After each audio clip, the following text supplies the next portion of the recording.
राज्यातील पश्चिम महाराष्ट्र, उत्तर महाराष्ट्र, मराठवाडा, कोकण आणि विदर्भ या 5 विभागातून प्रत्येकी 2 उत्कृष्ट शेतकरी प्रथम आणि द्वितीय क्रमांक निवडले जाणार आहेत. प्रथम पारितोषिक 31,000 रुपये व सन्मानचिन्ह, द्वितीय पारितोषिक 21,000 रुपये व सन्मानचिन्ह असे आहे. याशिवाय सोलापूर जिल्ह्यातील 3 सर्वोत्तम शेतकऱ्यांसाठी स्वतंत्र पुरस्कार ठेवण्यात आले असून 15,000, 10,000 आणि 5,000 रुपये तसेच सन्मानचिन्ह असे पारितोषिकांचे स्वरूप आहे. शेतीतील नाविन्यपूर्ण प्रयोग, शाश्वत शेती पद्धती, तंत्रज्ञानाचा उपयोग, नियोजनबद्ध शेती आणि समाजाभिमुख उपक्रम या निकषांवर निवड प्रक्रिया होणार आहे.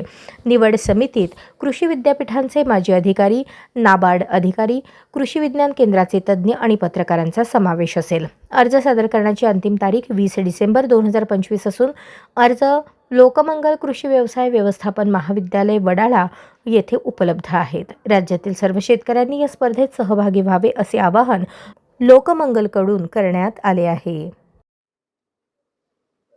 आज लोकमंगल परिवाराच्या वतीनं आमच्या कृष्णा चव्हाणांनी जी काही सूचना दिलेली होती की शेतकऱ्यांसाठी एक पुरस्कार सुरू करावा.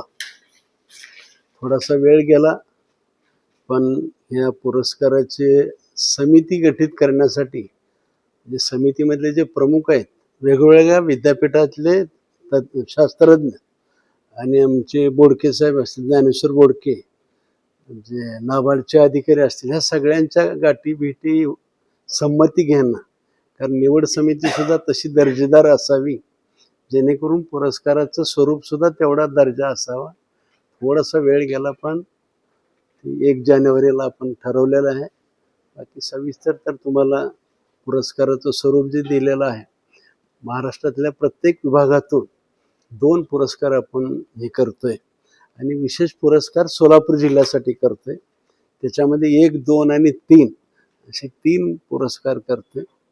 रोख रक्कम दोघांनाही देतोय आणि सोलापूरच्या 3घांनाही रोख स्वरूपात आणि मानचिन्ह आपण देण्याचा प्रयत्न करतोय.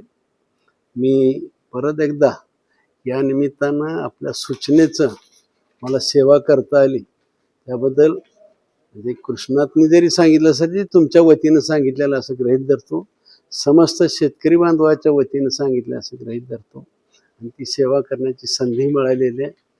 हे खूप गौरवास्पद आहे. पण हा पुरस्कार राज्यस्तरीवरती आहे, पण मला सुचलेला ह्याला पूरक पुरस्कार म्हणजे मला असं वाटतं की सोलापूर सोशल फाउंडेशन हे जिल्ह्यासाठी काम करते, जिल्ह्यातल्या 5 Pवर काम करते.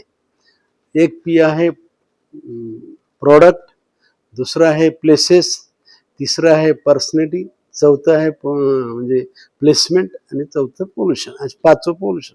अशा 5 Pवरती काम करत असताना सोलापुरातले पर्सनॅलिटी जे आहेत, म्हणजे सोलापूर जिल्ह्यातल्या ज्या नामांकित शेतकरी आहेत, शून्यातून पुढे आलेले शेतकरी आहेत, म्हणजे ज्याने मजुरी काम करत होता आणि मजुरी करत करत शेतकरी झालेला आहे, किंवा कमी क्षेत्रामध्ये जास्तीत जास्त करणाऱ्या अशा प्रत्येक तालुक्यात सोलापूर सोशल फाउंडेशनच्या वतीनं मला पुरस्कार द्यावा असं वाटायला आहे. कारण हे माझे व्यक्तिमत्व जे आहे यांचं, शेतकऱ्यांचं, चांगल्या शेतकऱ्यांना, ते व्यक्तिमत्व समस्त सोलापूर जिल्ह्याला कळावं आणि महाराष्ट्रालाही टप्प्याटप्प्यानं कळावं म्हणून एक ॲडिशनल सुचलेला एक आहे. तो पण लवकरच त्याचं कसं वितरण करायचं त्याची सुद्धा समिती जिल्हा स्तरावरती करण्याचा प्रयत्न मी या निमित्तानं करतोय.